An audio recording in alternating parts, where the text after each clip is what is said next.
আমরা প্রত্যেকেই আমাদের মধ্যে রেগে যাওয়ার স্বভাব আছে। এটা খুবই স্বাভাবিক। এটা হচ্ছে হিউম্যান ইনস্টিংক্ট বলা হয়। মানে বাই বর্ন আমরা রেগে যাওয়ার যে টেনডেন্সি গুলো ব্রেনের মধ্যে বহন করি। তাহলে যেই সিচুয়েশনে আমার রাগ উঠবে, তখন যদি আমি রাগটা প্রদর্শন করি, সেটা কি স্বাভাবিক না? না, সেটা স্বাভাবিক না। রাগ আপনার মধ্যে আছে এবং রাগের বহিঃপ্রকাশটা নেগেটিভ।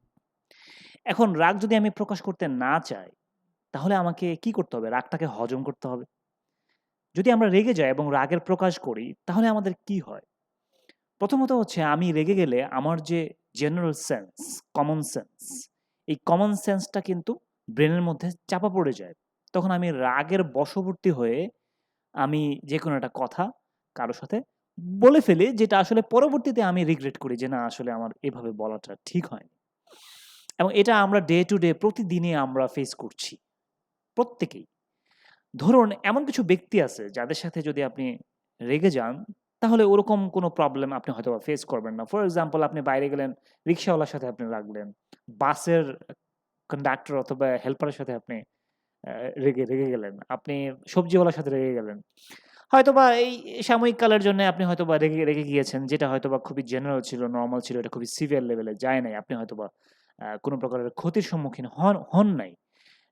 বাট আপনি এই সেইম রাগটা আপনি যদি আপনার ঘরে দেখান, ধরুন আপনার আব্বু, আপনার আম্মু আছে, আপনার ওয়াইফ আছে, তাদের সাথে যদি আপনি এই রাগগুলো শো করেন ফ্রিকোয়েন্টলি, আল্টিমেটলি কিন্তু আপনার ফ্যামিলির শান্তি নষ্ট হয়ে যাবে। কারণ এগুলো হচ্ছে এমন ব্যক্তি যার সাথে ধরেন আপনার রেগে যাওয়ার কথা, এমন একটা ঘটনা ঘটেছে অথবা এমন একটা কথা আপনাকে বলেছে যে আপনার রাগ করা উচিত।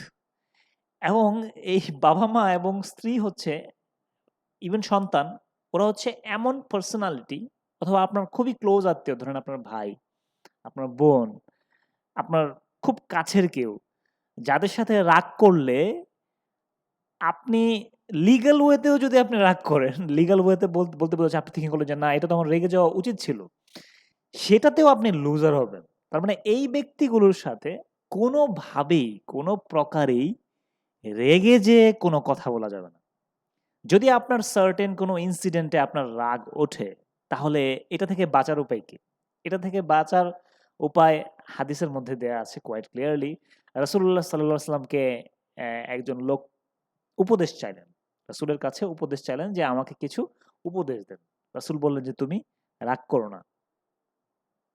সেকেন্ড টাইম বললেন যে, "আবার অন্য কোনো উপদেশ?" উনি বললেন যে রাসূল বললেন যে, "রাগ করো না।" আবার, "রাগ করো না।" 3 টাইমস ওভার। ৩ বার বলেছেন যে, "তুমি রাগ করো না।" ইভেন হাদিসে এমনও আসছে যে, তোমার যদি আ দাঁড়া থাকা অবস্থায় তোমার যদি শরীরে রাগ চলে আসে, you sit down. বসে থাকা অবস্থায় যদি রাগ নাও যায়, তারপরেও you lay down. তুমি শুয়ে যাও। তার মানে এটা এত ইম্পোর্টেন্ট একটা বিষয় যে, আপনি আপনার রাগটা প্রদর্শন করবেন না, রাগটাকে হজম করবেন। অ্যাজ I was talking যে আসলে কিভাবে এটা করা যাবে? সেটা করার অনেক ওয়ে বিভিন্ন ধরনের সাইকোলজিস্টরা দিয়েছেন যে আসলে কিভাবে আপনি আপনার রাগটাকে কন্ট্রোল করবেন। ফার্স্ট হচ্ছে যে যখনই আপনার রাগটা উঠলো ইনস্ট্যান্ট, আপনি তখন চুপ হয়ে যাবেন।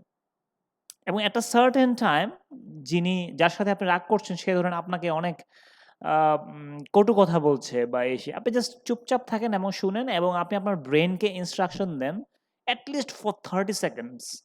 ব্রেইনকে ইনস্ট্রাকশন দেন যে রাগা যাবে না। ঠিক আছে? আমি যা বলবো আমি রিপিট জবাব দিব তাকে, বাট না রেগে দিব।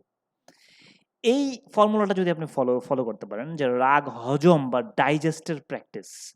যে ইনস্ট্যান্ট আপনি এমন কোনো কথা তাদেরকে বলবেন না। কারণ তারা এমন ব্যক্তিত্ব, আপনি যদি তাকে এমন একটা কথা বলেন যেটা সারা জীবনের জন্য তার ব্রেইনে কিন্তু থেকে যাবে।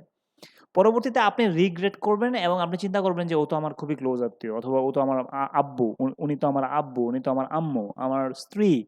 তাদেরকে তো এভয়েড করার কোনো সুযোগ নাই। তার মানে আপনাকে you have to go back to them. তো তাহলে আল্টিমেটলি আপনাকে কিন্তু মানে ক্ষমার সম্মুখীন যে আসলে আমার ভুল হয়েছে, এভাবে রিঅ্যাক্ট করাটা ঠিক হয় নাই। ওটার চেয়ে ভালো না যে আপনি রাগ হওয়ার আগেই, মানে রাগটা প্রকাশের আগেই আপনি রাগটাকে হজম করে ফেললেন। এবং খুবই ঠান্ডা মাথায় তাদেরকে জবাবগুলো দিলেন। এমন জবাব আপনি দিলেন না যে তারা কষ্ট পাবে অথবা এমন জবাব যেটা তাদেরকে দেয়া যায় না। যদি আপনি এটা ফলো করেন তাহলে আপনার ফ্যামিলি লাইফে you will be really happy. যে রাগ শো করে না আল্টিমেটলি, যে মানুষকে কটু কথা কিন্তু রাগেরই একটা ফল। আমরা যখন কাউকে কটু কথা বলি তার মানে এটা আমার ভিতরে যখন রাগ আসছে আমি কিন্তু তখনই বলি। তো যদি আপনি না রেগে যান, রাগকে হজম করতে শিখেন, আপনার মুখ দিয়ে কিন্তু কোনো কটু কথা নরমালি ফ্যামিলি মেম্বারদের সাথে বের হবে না। অ্যাট দ্য সেম টাইম আপনার জব, ইভেন বাইরের ক্ষেত্রেও সেম। না রেগে আপনি, রাগ উঠলে you 30 seconds try to be silent. আপনি নিজেকে টোটালি কোনো প্রকার শব্দ করেন না, আপনি জাস্ট শোনেন যে ওই লোকটা আসলে আপনাকে কি বলছে চুপচাপ। আপনি 30 সেকেন্ড সহ্য করার পরে এই 30 সেকেন্ডে আপনার কাজ হচ্ছে নিজেকে ফ্রি রাখবেন না আবার। এই 30 সেকেন্ডসে আপনি নিজেকে প্রতি মুহূর্তেই বলবেন যে রাগ করা যাবে না, রাগ করা যাবে না। I will answer but without being angry. না হয়ে আপনি কি করলেন? আপনি পরবর্তীতে সুন্দর করে বুঝিয়ে জবাবটা দিলেন। যদি এই কাজটা আপনি করতে পারেন তাহলে জীবনের অনেক ক্ষেত্রে you will be saved. অনেক ক্ষেত্রে আপনাকে সমস্যার সম্মুখীন হতে হবে না।